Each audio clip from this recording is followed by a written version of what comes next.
Everybody, John here from Storm Fitness Academy, and as you probably know, I am about to embark on my own little 12-week fitness journey. Now, I've always exercised regularly and stayed in shape, and periodically over the years, I've kind of carried out little challenges to focus on one area or another. But this one, I'm gonna do so much more than that. I'm gonna focus on lots of areas.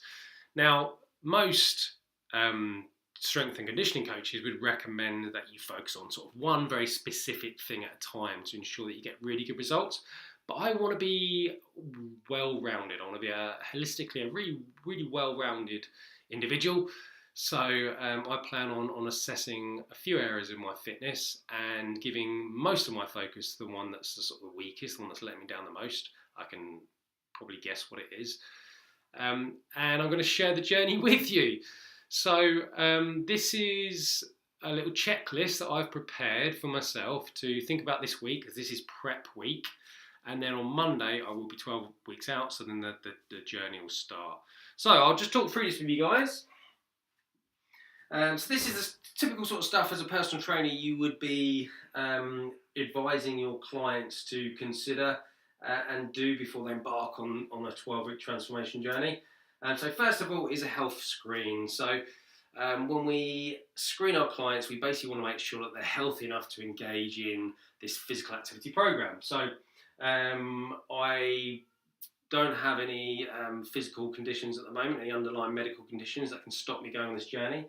But I am still going to check my blood pressure, because I haven't done that for a long time. Pretty sure that it's going to be fine, but heart disease is the silent killer, so I might not know. So I'm going to check my blood pressure, I'm going to check my resting pulse, and then I'm going to carry out some fitness tests. Now, I will share these tests with you, but what I've decided to do is pick a few tests that are going to give an indication of how well-rounded I am with my fitness. So that's going to look at body composition, cardiovascular fitness, muscular strength, and core stability. They're the sort of areas that I really want to focus on. So I'm going to complete those fitness tests, and then using the results, it will give me an indication of what I need to focus on, mainly for the next 12 weeks. I've been doing this a while, so I've got a good idea, and I think it's going to be my body fat. I don't think it's going to be. It's going to be my body fat. My cardiovascular fitness is generally pretty good. My strength's not bad for I was going to say for my age, but I'm not old. But for a non-athlete, it's pretty good. So I think it's going to be my body fat levels that are going to let me down there. Also, we're going to take some before pics, so that's something I need to do. I'm probably not going to share these with you until the end, where they're next to my awesome final pics. Fingers crossed, hopefully. But I will take them. That's important, because I am very vain and self-conscious, and I would like to improve myself aesthetically. Of course, I want to be healthier, but I want to look good too. And actually, there is definitely a correlation between being lean and muscular and having good health. So it's an indirect measurement of health, but mainly vanity. I'm going to write some SMART goals. So based on those results, I'm going to write myself what we call SMART goals. So I'll show you those at a later date, but it's just putting down on paper exactly what I want to do and creating some milestones. So I don't just get to the end of 12 weeks and go, that didn't work. I can track that weekly to see that I'm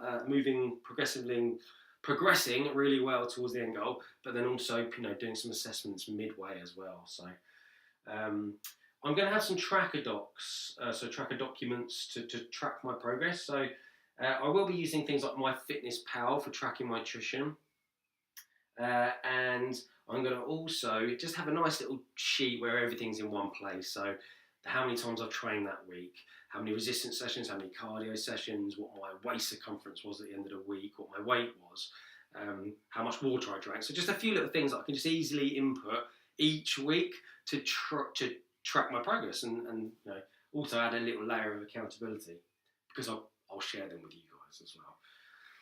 I need to write myself a program. I haven't completely decided yet, but I'll probably just carry on doing what I already do, but rewriting the program. When I say do what I already do, as in the days that I do it. So I tend to train Monday, Tuesday mornings. Monday, Tuesday, Wednesday, Thursday, Friday mornings actually. But Monday and Tuesday is resistance training, Wednesday is usually cardio, Thursday and Friday resistance training, and then I'll do like a bit more cardio on a Saturday. So I need to write that, make sure I schedule the days in, tell you guys what those days are, so that makes me accountable to it. So if you don't see me in the gym at the time I said I'm going to be there, you can go, John, you said you're going to be in the gym, you're lying. That then leads on to accountability. Now, a lot of the stuff that I'm doing here is a bit selfish, really, because if I tell you this stuff, I'm taking away the option to fail. I mean, I'm putting my career on the line here, my reputation. It'd be very, very embarrassing if I just, tell the world about this stuff and then just go off radar and don't do any of it. So, that accountability really does become quite a powerful thing. It keeps me on track. Anyone watching this, if you're thinking you'd like to do your own transformation journey, and you think, I won't tell anyone, I'll just keep it to myself, I don't think I'll share that with anyone, you're probably going to fail.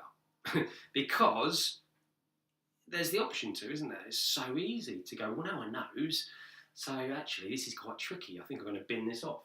So if you've got that attitude, don't even bother. Tell the world. Have you guys heard of the dog food diet? It's where you basically get all your friends around, say, I'm going to lose a load of weight, I'm going to invite you guys back round here in a few weeks, get on the scales in front of you, haven't lost any weight, and eat a can of dog food in front of you. And the idea being is that the accountability is so high that you'll make damn sure you lose that weight. So, accountability, that one's ticked by telling you guys, keeping you guys tracking what I'm doing. Support network, well, I don't just want fear of failure, I'd like some nice positive support as well. So I've spoken to my good lady about this, and she's been very supportive.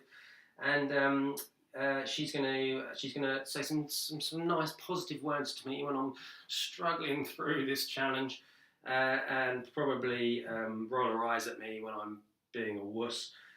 So that will be helpful as well. And then lastly, I need to do a bit of shopping. In fact, I'm going to go later. I've purchased a few things already, so I've gone on to Muscle Food and I bought these foods which I've already been eating to make sure that I actually do like them, and they are quite nice. I've looked at the nutrition guide and they're pretty good. But they're basically pre-made meals that are high in protein. They contain vegetables, they've got some good carbs, low in salt, and they're actually pretty good. And all you do is just whack them in the microwave, keep them in the freezer, whack them in the microwave, 4 minutes, bing, and it's ready.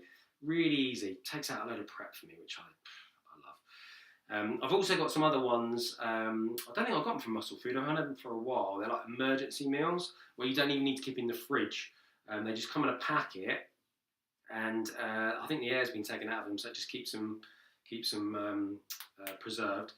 And you stick those in the microwave for a minute. I don't think they're as good as the other ones, but they're good to have if your blood sugar is really low and you're like, oh my god, I haven't eaten, and you're wanting to go and grab some crisps or some chocolate or anything like that.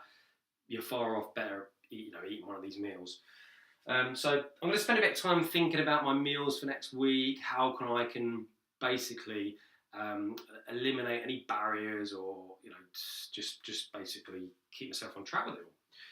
So that's what I'm going to be thinking about. The documents that I'm going to be using to help me through this, I'm going to share with you online. So if any of you guys would like to join in, then feel free. Now, obviously I won't have time to write you guys individual programs, so please don't ask me to do that.